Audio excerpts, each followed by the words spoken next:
All right, so let's talk about shaping behavior. We want to know how to get our kids to behave the way that we want them to behave.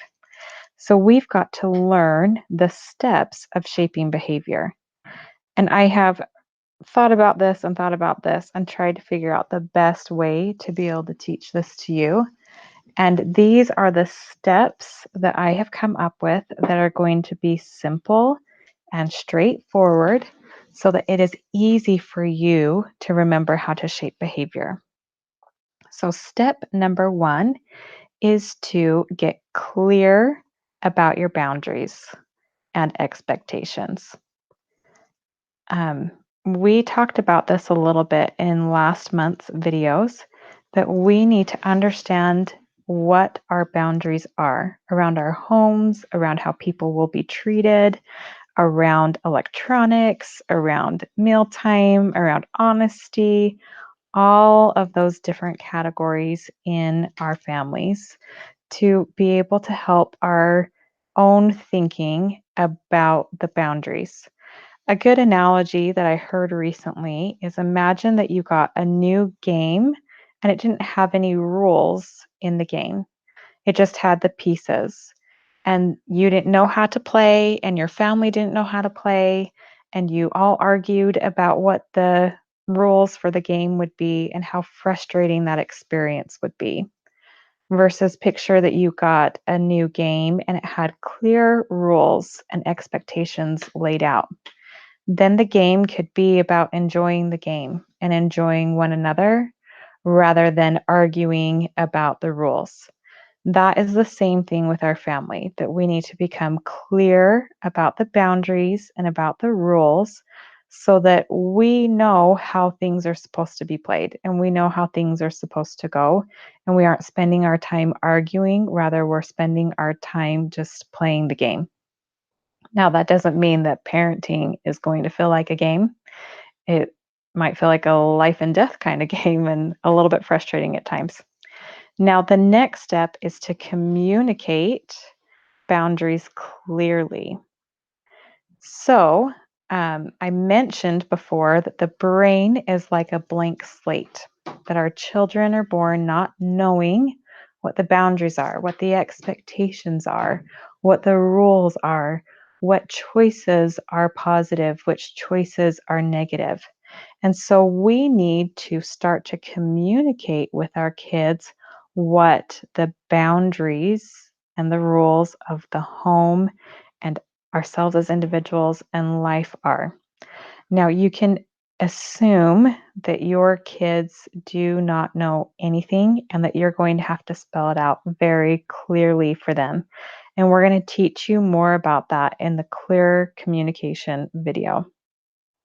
After that, we have step three, which is positive reinforcement for positive behavior.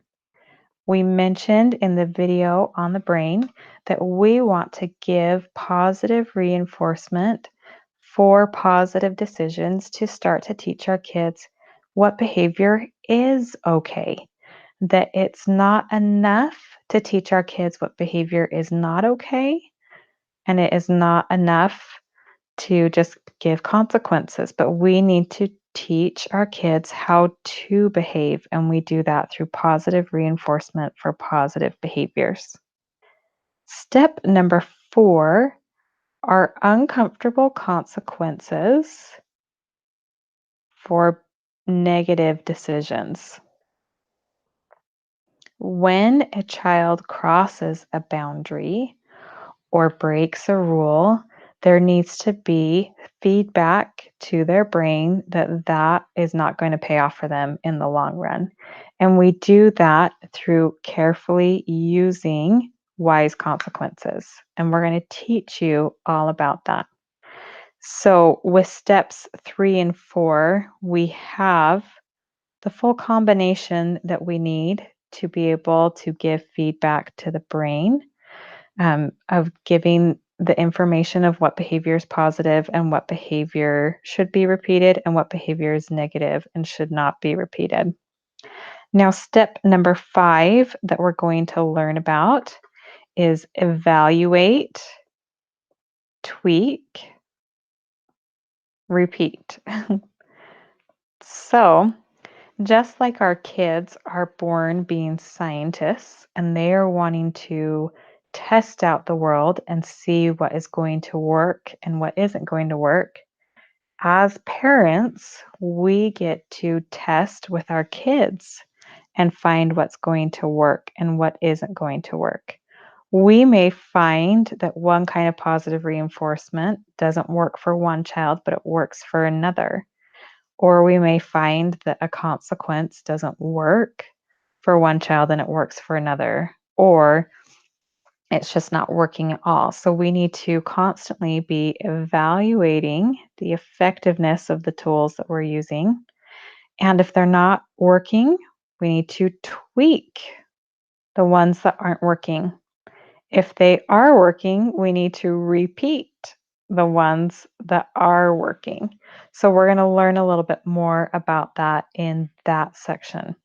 So those are the 5 steps that we need to remember when it comes to shaping behavior, that we've got to be clear about the boundaries in our own thinking. We have got to be communicating those boundaries and the rules to our kids clearly. We need to be giving positive reinforcement for positive behaviors and uncomfortable consequences for negative behaviors, and then evaluating, tweaking, and repeating as we go. So we are going to dive into each of those in the next videos.